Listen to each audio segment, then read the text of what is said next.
Yo, what up guys? Another day, another Clan War League content. So, as of the moment, last round na dito sa may Bloodhounds Clan. At, wait, natalo na naman kami ng pangatlong beses sa round 6 guys. So, ayan, nagkaroon kami ng tatlong talo dito.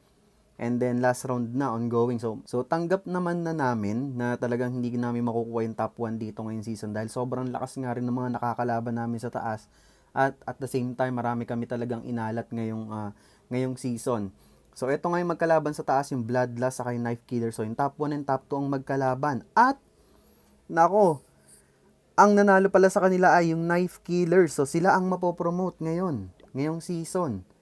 Yung Knife Killers, etong nasa number 2. So, makakaabante pa sila dito kasi magiging 65. 365 yung total nila and walang plus 10 tong Bloodlust kasi talo nga sila. So, naka-overtake pa yung Knife Killers dito. Grabe. And then yung Knife Killers nga, yung nakalaban namin last round, nung round 6. At ayan, sila yung grabe, pinerfect kami nila. So ayan, 40/45, grabe yung nangyari niyan. Binugbog kami malala. So talagang babawi na lang kami dito next season kung kaya. Ang importante, hindi tayo ma-demote. So dito sa last round, nako, meron na rin pala kaming sablay, dalawa. And yung kalaban, wala pang sumasablay. Nako, delikado pa rin pala kami. So mamaya pa malalaman, ipa-fast forward na lang natin guys pag malapit ng matapos. So mag-i-start na tayo dito. Meron tayong tatlong attack. So ito na lang yung babanata natin. Pinili ko tong number 3. At ang gagamitin natin dito ay Fireball, Meteor Golem with 2 throwers. So ayan, tara banatan natin to. Okay, ang gusto ko i-fireball dito ay itong spell tower, yung poison spell tower. So magdadrop ako ng warden dito sa baba. Malapit sa kanya. Drop muna tayo ng coco balloon and then warden. Mag-warden walk muna tayo. Drop nga ako dito ng balloon, baka may traps. Okay, wala. All goods. Check natin kung ilang imbis kailangan ko dito. Okay, 1, 2, 3. Fireball. Double quick. Ang ganda ng value. Nakuha din natin yung monolith doon. So, gagawin ko, dito ko na sa kaliwa, ipupul yung warden. Warden, dito tayo. Come here. Okay, drop natin yung dalawang meteor golems. Coco balloon. Thrower, sama na natin dyan. Wall break tayo dito. And, sama ko kaya si King and Queen dito. Ay, si ano dito. Na-drop natin yung dalawang meteor golems dito. And, lag launcher na yung gagamitin ko. Para mabawasan yung, ma-open up yung walls. Gamit na rin tayo dito ng isa pang wall breaker. Abot ba? Parang kulang mali yung timing ko. Drop ko na si RC dito sa kaliwa. Poisonin natin yung furnace. Ako, walang aatake dun sa multi-IP. Yung BK dito na lang sa taas. Drop muna tayo ng totem spell dito pang distract kay Guardian. And sa Revenge Tower. Okay. Aray ko! Binanatan pa yung log launcher natin. Loko tong defending. Uy, uy, uy! Warden natin naglalow. Okay, goods pa naman tayo dito. Overgrowth nga muna natin to. Masakit. And then rage spell natin tong area dito. Gamitin ko na ability ng Queen. Si RC dito naglalow. Sige, gamitin ko na rin yung rocket spear niya. Masakit tong part na pinapasukan natin yun sa gitna. Pero mukhang makakasurvive naman tayo. Meron pa tayong ability kay King. And marami pa tayong spell support na pwedeng gamitin sa back end. Okay. Hindi ko na na-content yung ibang rounds namin guys kasi nabisi rin ako eh. Dami kong ginagawa ng mga nakaraan. And yun nga, may mga ibang contents din ako na in-upload. Okay, proceed tayo dito sa ating second attack. So yun, ayos, naka 3 star agad tayo sa unang attack. Meron pa tayong dalawang attacks dito. Okay, proceed tayo dito sa ating second attack. At ito yung napili ko, babanatan natin yung number 11. Box base. So, ang gagamitin natin dito, ganun pa rin, Fireball, Meteor Golem with throwers. Kasi, nakakita ko dito ng Fireball value. Ito, pag tinamaan natin yung Builder Hut, makukuha natin yung Revenge Tower, Multi-IT, Scattershot, and Ricochet Cannon. So, malaking value yan, guys. Tapos, ang gagawin ko dito, ipupul ko na lang si Warden pa kanan. Dito tayo mag-e-entry ng Meteor Golems. And, si King and RC dito sa may right side. So, pag ganito yung flow natin. So, hopefully, may pumuntang konti sa Town Hall part mamaya. And then, yung Overgrowth dito na lang siguro. Or, yun, sa back end na lang. So, tara, banatan na agad natin to. Tignan natin kung makakaisa tayo or makakalusot. Double check ko lang. Okay, let's G. Goods na to. Second attack. Let's go. Drop muna natin si Warden dito. Sa baba. Balloon muna. Para sure ball. And then Warden. Healers. 3 invis ata kailangan ko dito. Uy, may Tesla. Wait natin makuha yung Tesla. Para sure ball, diba? Okay, 1, 2, 3. Tanggalin na rin natin to. 4, fireball. Double quick. Okay, nice. Ganda ng value. Uy, si Warden. Opya! Kalma lang, kalma, sir. Kalma. Masakit. Wait lang. Kalma mo, Guardian. Mainit ka sa dance floor. Wait natin ng konti. Uy, may tornado trap. Sige, pull na natin si Warden dito. Drop na natin yung Meteor Golem. Wall Breaker. And then, dalawang Meteor Golem dito. Thrower. Troop Launcher. Coco Balloons. Another Wall Breaker. Late na ata ako. Hindi, sakto lang yan. Si King drop natin. Ay, si RC na lang muna dito sa may kanan. Poisonin natin yung Furnace. Okay, goods.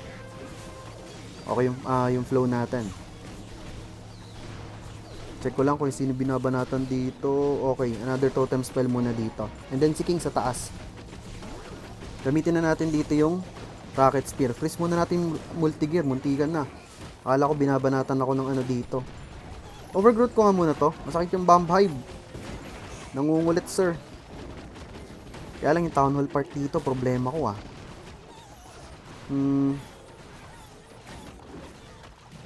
Sige. Sana pumunta sila mamaya dyan sa baba. Isang totem spell na lang ang natitira sa atin. Buhay pa naman lahat ng heroes. Si King nasa labas. Sige, dyan ka lang muna. Nasaan ba yung Queen? Nasa gitna. Okay, sige. Uy, si Warden lumapit. Warden, alanganin ka na naman, sir. Gamitin natin totem spell dito. Pop natin yung ability ng Queen. Matategi yata si RC ah. Goods ka pa ba, RC? Nakaligtas pa siya. Si Warden buhay pa. Medyo low na pero tignan natin. Si RC matetegi na rin. May ricochet cannon pa sa dulo. Drop na natin yung mga extra troops dito. Meron pa naman tayong enough firepower para makuha to. Meron pang action figure, boy pa si Queen, and marami pa tayong Meteor Golems. So yung oras, 27, abot to. So ayun, makukuha natin. Muntik-muntikan pa. So ayun, drop na natin lahat ng remaining troops dito. Okay, proceed tayo sa ating third and last attack dito sa last round. Bawi na lang talaga kami dito next season. Susubok ulit. Okay, third and last attack. Ito na lang yung babanatan natin, yung pinakailalim, number 15. So, naka-double rage spell tower to. Medyo masakit din tong base niya. Tricky yung part ng rage spell tower kasi parang kahit i-fireball mo yan, masasakit pa rin yung mga defenses na may iwan dito. So, kung gagamitan ko siya ng fireball Meteor Golems, baka hindi kayanin sa back end. So, if ever ipa-fireball ko to, and then dito ako mag-e-entry ng Meteor Golems pababa, baka mahirapan ako dito sa back end. Especially may isa pang rage spell compartment. So, ang plano ko dito, instead, gagamitin na lang natin yung mass throwers and mass totem spells. Pero this time, meron akong dalang revive spell and overgrowth spell. So, yung plano ko dito. Tapos, si King ay naka-Phoenix and Rage Vial Giant Gauntlet. Ang plano ko, dito ko i-drop lahat ng throwers sa baba. Kunin agad natin yung Town Hall part. Si Queen ay dito sa kaliwa. And then, dito si RC sa kanan. And then, si King ang papapasukin ko dito sa loob. Siya ang magkiklear dyan. So, ay, nagkamali pala ako ng pet. So, ang gagamitin ko kay King dito ay Angry Jelly. So, Angry Jelly gamitin natin sa kanya. Tapos, ipapop agad natin yung Rage Vial Giant Gauntlet niya mamaya. So, ayun. Yun yung pinakaplano dito. Para makuha niya at least tong buong compartment na yan. So, double check ko lang. And then yun, if ever dito pumunta yung throwers natin sa kaliwa or nag-split, yung overgrowth spell gagamitin ko dito sa bandang kaliwa. Itong Rage Spell compartment naman dito. Para lang malesen yung damages na marireceive natin afterwards. So, ayun. Tara, double check ko lang to. Okay, goods na. Tara, banatan na natin. Lag launcher yung gamit ko dito. Sa shotgunin na agad natin yung Town Hall dito. Para tamaan ng log, etong monolith saka yung bomb hive. And ma-open up din yung walls. So, ang gagawin ko muna dito, skeleton spell and poison spell ang idadrop ko. Saka balloons. Okay? Skeleton spell, poison spells, balloon, and then throwers. Warden, healers, lag launcher, wall breaker. Okay, successful. Wait lang natin muna ng konti. Si Queen dito sa kaliwa, maya na. Goods pa naman tayo dito. Drop lang tayo ng isang totem spell pang distract sa kanila. Ay, abot pala ng monolith. Sige, okay lang yan. Another totem spell. Si Queen dito na sa kaliwa. And then si RC, miyami ang konti. Papasok ba kayo dyan, mga Lodi Cakes? Oy, Tornado Trap activated. Nawasak pala agad yung ating log launcher dito. Totem spell dito kay Queen. Gamitin natin yung ability niya. Si RC, drop na natin dito sa kanan. Another totem spell dito sa gitna. Okay, si King drop na natin dito. Gamitin natin yung Super Wall Breaker. Sana umabot. Oy, si RC! Gamitin natin yung Rocket Spear. And then gamitin natin yung ano tag dito? Ability ni King. Dito sa kabila, totem spell. Aray ko! Naubos pala dito yung troops natin. Sige, overgrowth nga muna natin to. Tapos buhayin natin si RC. Alam ko hindi pa tapos yung Rocket Spear niya. Yung kaliwang compartment, okay, naubos naman ng throwers yung mga defenses doon. So, okay pa. Akala ko may delikado pa tayo. Masakit. Okay, alagaan natin dito si RC. Meron pa tayong totem spell pang distract. Saka marami pa tayong throwers. May free spell pa rin. So, goods. Okay, gamitin na natin dito yung totem spell. I-freeze natin to... Hindi. Super Wizard Tower na lang. So, ayun. Another totem spell sa kaliwa. Double check yung base. Wala. Okay, goods. Hindi nasunod yung plano natin dito. Halos kalahati lang yung na-clear ng BK. Nalate ako ng pop ng ability niya. Pero ganun pa man. So ayun, nakatulong pa rin dito yung overgrowth spell and revive spell. Kasi kung wala akong revive spell dito guys, di ba, hindi ko natapos yung Rocket Spear ng RC na burst agad yung HP niya eh. So dahil doon, naka-recover pa tayo. So ayun, 3 out of 3 tayo dito sa last round. Bawi na lang tayo talaga sa next season. So malabo na talaga kami ma-promote dito. Pero yung pagdating sa may demotion, malalaman natin maya-maya ang konti. So, ipa-fast forward ko na lang to. Wait ko lang matapos yung mga attacks nila, pati ng kalaban. Fast forward tayo dito, guys. Ayan, tapos na kami umatak dito. Tapos na rin umatak yung kalaban. At talo na naman kami dito sa last round.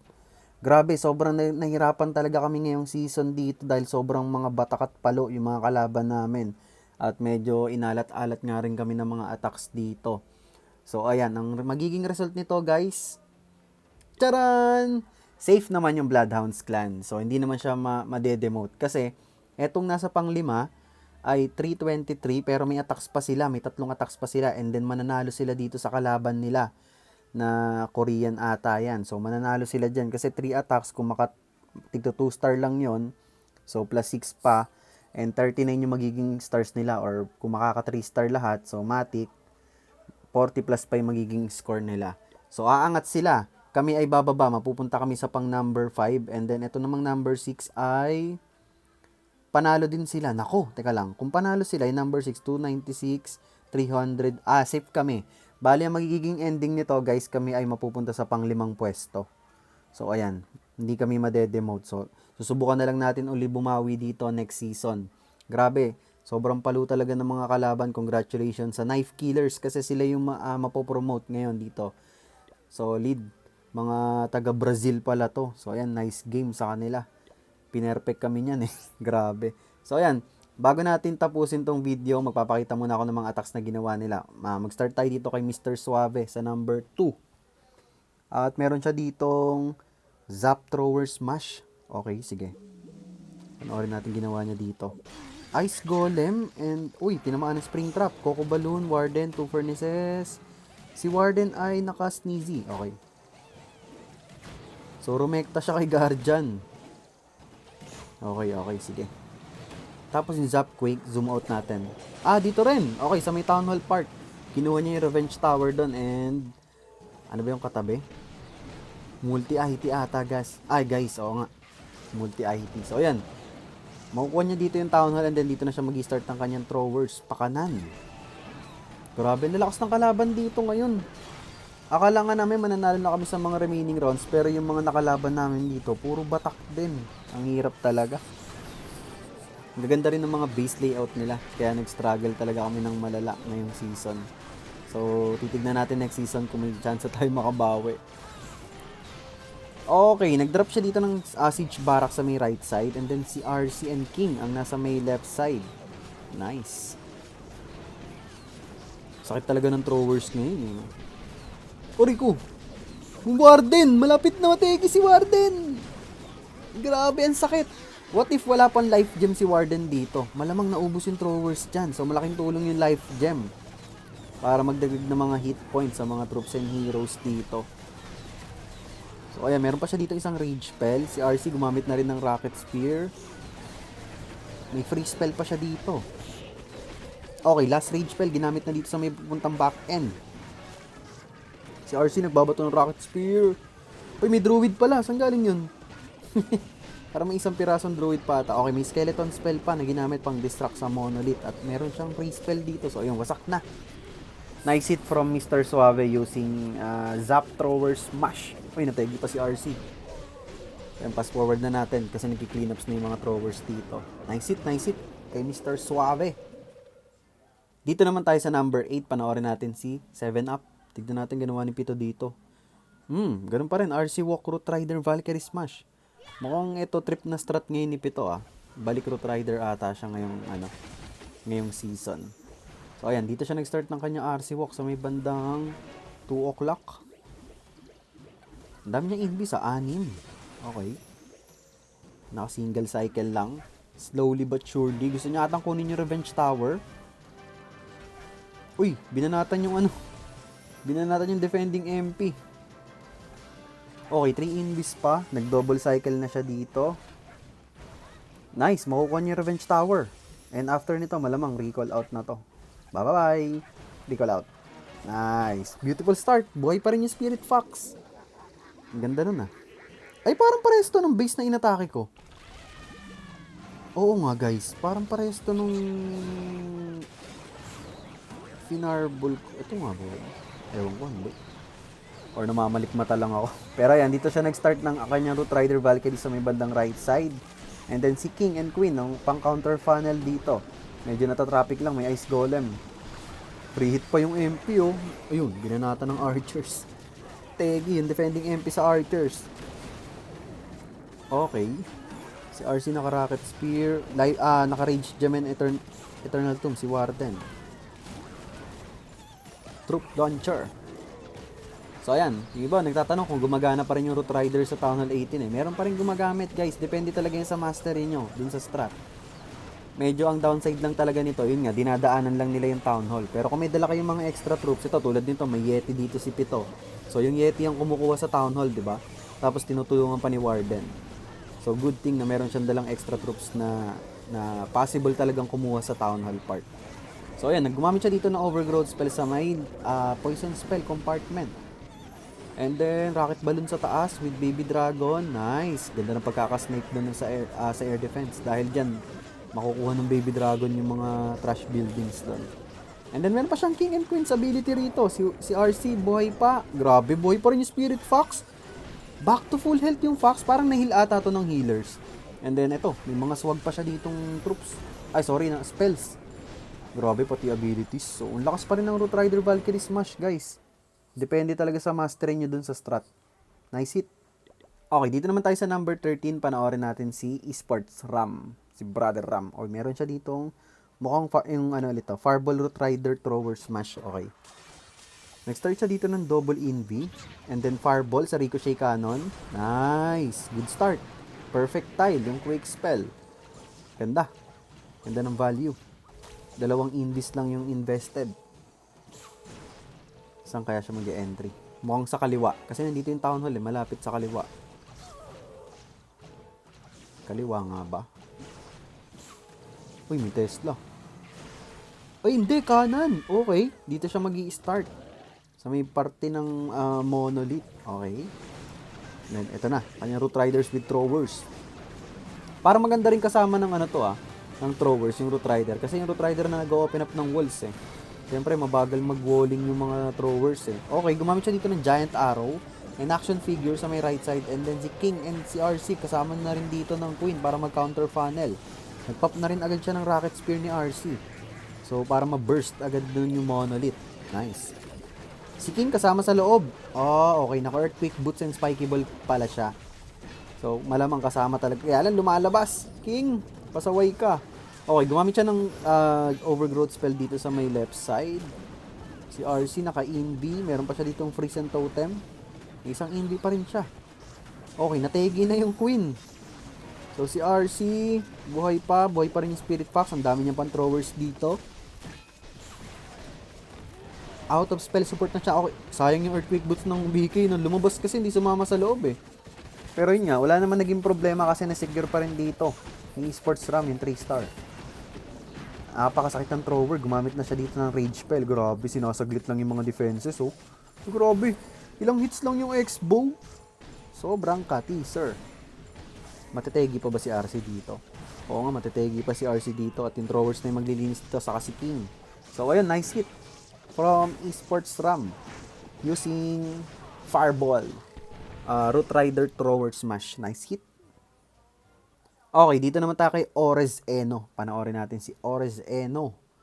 Meron siyang Mass Throwers with Mass Totem Spells. Okay. Baby Dragon sa may left side. Si Queen with Thrower. One Healer. Okay. And then si King. And then Mass Throwers dito sa may baba. Oh, okay. Gusto niya muna i-clear tong mga yung left side. Para papuntang right side ata yung mga throwers niya or papunta sa gitna. Okay, nice. Log launcher yung siege machine niya dito. Okay, sa abilities, okay. Naka life gem and rage gem tsaka kay Warden. Uy, si RC pala nandito sa may right side. Kaya lang low na. Nagpop siya ng rocket spear dito. Aray ko, namatay! Grabe, nagswag pala siya dito ng rocket spear. Wala siyang revive spell. So, nakuha pa rin ni Orez Eno. Kahit na wala siyang RC. I mean, hindi niya nagamit yung rocket spear ng RC. Sobrang kati ng mga throwers dito sa bandang gitna. And then rage spell invested. Another totem spell. Si Queen nasa may left side. May konting healers. And ayun na. Grabe, nakuha pa nga. Sobrang dami ng throwers dito. Tapos sobrang dami pa ng totem spells niya. 4 na pwedeng gamitin pan-distract sa back end. And wala na masyadong heavy hitting defenses dito. Kumbaga natanggal niya na yung mga core defenses dito sa may bandang baba, yung mga masasakit. And ayan, gagamitin na lang niya yung totem spell dito pang distract sa mga defending hero sa Town Hall saka sa Guardian. And ayun na, wasak. Grabe! Kahit nagswag siya ng rocket spear dito, hindi naging problema. Dahil meron pa mga extra troops dito. Saka heroes na tatapos ng laban. So ayun nga, grabe, muntikan pa siya dito. Pero nice hit from Orez Eno. Using mass throwers and mass totem spells. GG's. Dito naman, panoorin natin yung attack ni King PJ. Si King PJ, meron siya ditong Zap Thrower Smash din.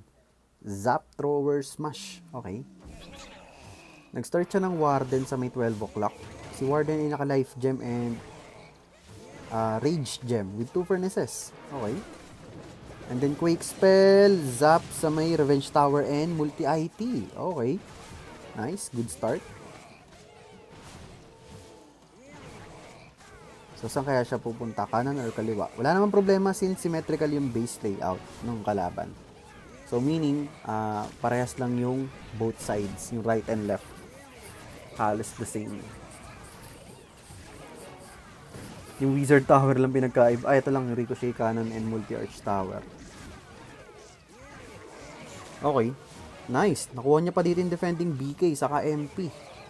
So, medyo ang bilis lang nangyari dito kasi 1 minute remaining na lang, oh. I mean, yung oras. 1 minute mahigit lang. Nawasak niya na itong buong base dito. Malamang yung King and RC sa may right side. Sa opposite side to.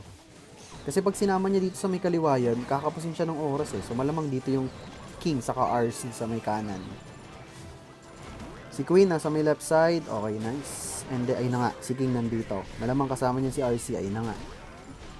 Kasi pag dito niya dinrop lahat yan guys sa kaliwa, kakapusin kayo ng oras kasi paikot yung mga troops niyo dyan. Iikot pa doon sa taas. So, magandang gamitin talaga sa opposite side yung RC and King pag ganitong base layout. Yung parang pa letter V na yung natira sa layout. Naging letter V yung base. So, dapat meron kayong pang clear sa opposite side. Kasi pag dinrop nyo lang sa isang side yon, may chance na mag-time fail talaga yung attack nyo. So, ayan. Nagpop na siya dito ng Rocket Spear kay RC. Ang ganda ng flow kasi yung mga throwers niya dito papunta na talaga sa Town Hall. And then, naubos nga ng King and RC yung mga defenses dito sa may right side. Si King ay may spiky ball pa. Out of spell support na siya dito pero yun nga, hindi na nag-matter. Ayan, ginamit niya na yung spiky ball dito. Actually, lahat ng heroes niya buhay dito. 4 na heroes ang buhay. Tapos ang dami pang throwers. So, ayun, grabe. Nice hit from King TJ using Zap Thrower Smash. Nice hit. Okay, last silip tayo ng isang attack na ginamit ni Toljun Gaming. Okay, meron siya ditong Fireball Meteor Golem. Uy, si King ay naka-Earthquake Boots and Spiky Ball. Sige, tingnan nga natin. Okay, nag-start siya ng Warden Walk sa may baba. Ano kaya pa-fireballin niya dito? Ito, Builder Hut. Pwede na to. Ayun nga, Builder Hut nga. Simple fireball lang and napakaganda ng value makukuha. At the same time, sobrang ganda nung mabubuong pating para sa kanyang Meteor Golem. So, okay, nag-drop na siya dito para ipuli si Warden and then Troop Launcher yung Siege Machine. Okay. Kahit nagkaroon ng nerf yung Meteor Golem, guys, malakas pa rin eh. Minsan, ang problema lang talaga dito ay yung oras. Kasi medyo mabagal nga yung mga Meteor Golems. Although meron kang Rage Gem kay Warden, mabagal pa rin yung mga Meteor Golems eh. Okay, si King nandito sa may left side and then si Queen din. So, papasok sa may compartment yung King niya dito and possible mag-open up ng walls dito. So, gusto niya ma-open up to para magkaroon ng access talaga. Okay, nice. Akala ko lalabas yung King. Buti na lang, pumasok. Ayun, pwede na siya ditong gagamitin niya na ata yung Earthquake Boots dito. Ay na nga. Okay, nice. Na-open up yung walls. Tapos, meron na rin access sa Town Hall yung Meteor Golem niya. Kaya lang, medyo natatraffic dito sa Guardian. Binubugbog pa nila yung Guardian. Nice! Beautiful takedown sa Guardian. And then, si RC dito, nasa 12 o'clock. Grabe, napakarami pang spell support dito. And gumamit na rin siya ng Overgrowth spell sa may right side. Ganda ng Overgrowth.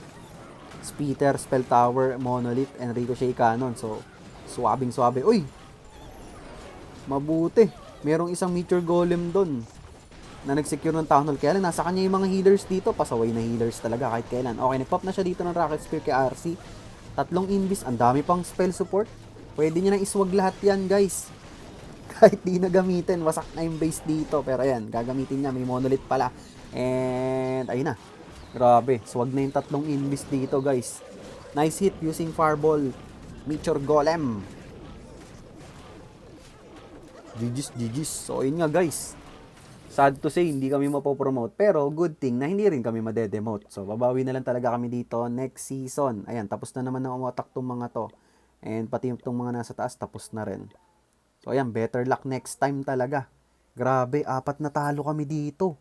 Ang lalakas ng kalaban. Guys, tignan nyo yung naging talo namin. Yung unang talo namin, 44 yung score ng kalaban. Yung pangalawang talo namin, perfect. Yung pangatlo, perfect. Tapos itong pangdulo, 43. Aray ko, ang sasakit ng mga magkakasabay na clans ngayon. Anyways, ayun nga. Maraming salamat sa mga nakisubaybay dito sa aming Clan War League season. So, susubukan natin bumawi next season. Sana hindi na tayo alaten. At saka sana medyo mabawas-bawasan yung mga mamaw na kasabay. Grabe, ang sakit sa ulo. So, ayan, maraming salamat, guys. Again, magkakaroon tayo ng giveaway by the end of the month. So, mag-comment lang kayo palagi sa mga videos na ina-upload natin. And kung nagustuhan nyo itong video na to, huwag nyo makalimutan mag-like, share, and subscribe. Malaking tulong at suporta sa akin yan para tuloy-tuloy lang tayo dito sa ginagawa natin. So, ayan, again, maraming salamat, guys. See you sa ating next content. GG's, peace out. Clash on, brah!